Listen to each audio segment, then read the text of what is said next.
कोणता रोड आहे, काय समस्या आहे रोडची, किती वर्ष झाली याचं काम झालं?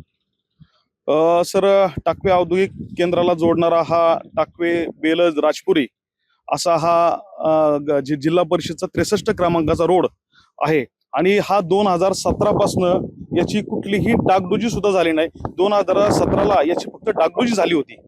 या अवजड वाहतुकीमुळे असेल हा रोड खूप खराब झालेला आहे आणि आता पावसाचं प्रमाण सुद्धा वाढल्यामुळे हा रोड खूप खराब झालेला आहे. त्यामुळे आमची मागणी अशी प्रशासनाकडे की हा रोड मोठा आणि कॉन्क्रीटीकरण झाला पाहिजे अशी आमची मागणी आहे. 2017 नंतर या रोडवरती कुठलाही फंड अद्यापही आलेला नाही. त्यामुळे शेतकरी, विद्यार्थी आणि नागरिकांना जाण्या येण्यासाठी दळणवळणाची समस्या होत आहे. आणि या ठिकाणी असं सांगायचं सर की या बेलस पासनं राजपुरी आणि राजपुरी ते मंगरुळ असा जोडणारा एक पूल झालेला आहे, तो सुद्धा त्वरित चालू करावा आणि हे ज्या अवजड वाहन आहेत त्या साईडने ते सुरळीत करावे अशी आमची मागणी आहे सर. माझं नाव अविनाश मारुती आसवले. मी ग्रुप ग्रामपंचायत टाकवे बुद्रुक सरपंच म्हणून या ठिकाणी बोलतोय. आता isakal.com आहे देशातील नंबर 1 ची मराठी न्यूज वेबसाईट. प्रत्येक अपडेटसाठी isakal.com ला नक्की भेट द्या. अनेक वर्ष झाले राजपुरी ते टाकवे हा रस्ता ची जी अवस्था आहे ही खूप बेकार झालेली आहे आणि या ठिकाणी वेळोवेळी आम्ही प्रशासनाला सांगितलेलं आहे की बाबा या रस्त्याची पुन्हा एकदा डागडुजी व्यवस्थित करावी, परंतु प्रशासनाने याची कधीच दखल घेतली नाही. तर या ठिकाणी या राजपुरी ते बेलज या ठिकाणी हा एकच रस्ता आहे की या दोन गावाला जोडला जातो. तर या ठिकाणी शाळकरी मुलं असतील, स्थानिक नागरिक असतील, तसेच व्यावसायिक असतील, शेतकरी कामगार वर्ग असेल, हे याच ठिकाणी जातात. आणि आज या ठिकाणी ह्या रस्त्याला जे खड्डे पडले आहेत हे जवळपास जवळजवळ 3-3 फुटाचे 4-4 फुटाचे खड्डे पडले आहेत आणि या ठिकाणी कधी अपघात होऊ शकतो.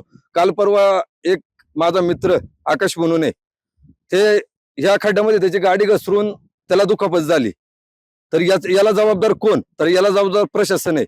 तर या ठिकाणी आज आम्ही असा सर्व नागरिकांनी व स्थानिक नागरिकांनी सगळ्यांनी विचार केला की आज आपण या ठिकाणी या खड्ड्यांमध्ये वृक्षारोपण करून सरकारचं डोकं माथ्यावर आहे का नाही हे त्याला दाखवण्यासाठी आम्ही हा एक प्रयत्न केलेला आहे.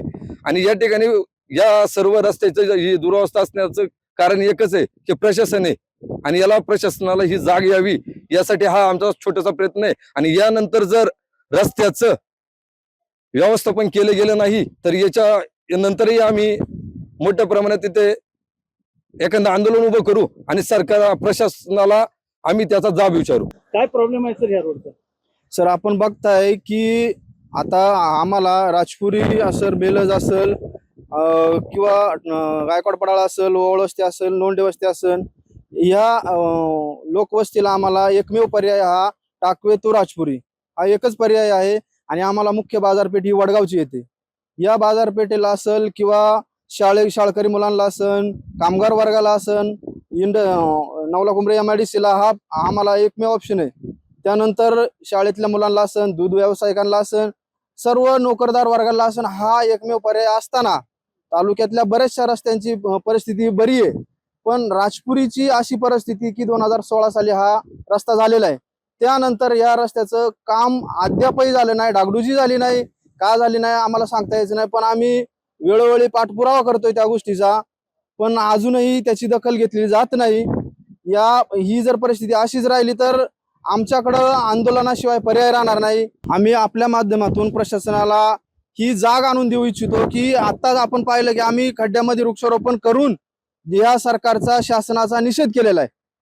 आता तरी यांनी आमच्या या परिस्थितीची दखल घेऊन आम्हाला हा रस्ता मोठ्या प्रमाणात रुंदीकरण, कॉन्क्रीटीकरण 18 मीटरचा हा रस्ता करावा अशी आमची ग्रामस्थांची मागणी आहे.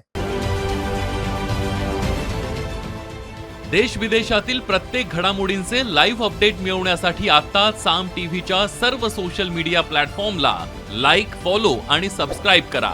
तसंच सर्व नोटिफिकेशनसाठी बेल आयकॉन प्रेस करायला विसरू नका.